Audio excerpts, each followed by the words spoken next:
Armoor journalist కాలనీలో గత 38 వారాల నుంచి అభివృద్ధి కమిటీ ఆధ్వర్యంలో స్వచ్ఛ కాలనీ సమైక్య కాలనీ కార్యక్రమం నిర్వహిస్తున్నాము. ఇందులో భాగంగా ఈరోజు రోడ్ నంబర్ 4లో ఇటు డీజే దయానంద్ గారు, తర్వాత భూమేశ్ ఇటు వనేర్ గారు, ఇటు వరలక్ష్మి వెంకటేశం గారు మరియు వరలక్ష్మి శ్రీనివాసు ఈ ఏరియాలో జార్జి గారి ఇంటి వైపు ఇటువైపు చర్చ్ వైపు దాకా గార్డెన్ దాకా మేమంతా ఈ రోడ్డు ఇరుపక్కల ఉన్న చెత్త చెదారం తొలగించడం జరిగింది. తర్వాత రోడ్డు మీదకి వచ్చిన కొమ్మలు నరికేసాము. చెత్త చెదారాన్ని అంతా ఒక దగ్గర కుప్పగా పోసి పక్క ఎత్తేసాము అక్కడ నుంచి. అదేవిధంగా వచ్చే శనివారం కామదానం ఉన్నది కాబట్టి దాన్ని దృష్టిలో పెట్టుకొని మేము కాలనీలో కొన్ని చోట్ల నుంచి పెద్ద పెద్ద దుంగలను తీసుకొచ్చి కామదానం కోసం అక్కడ రోడ్డుపై వేయడం జరిగింది. వచ్చే శనివారం మేము కాలనీలో పెద్ద ఎత్తున కామదాన కార్యక్రమం నిర్వహించుకుంటాము.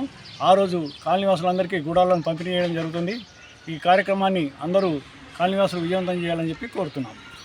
స్వచ్ఛ కాలనీ.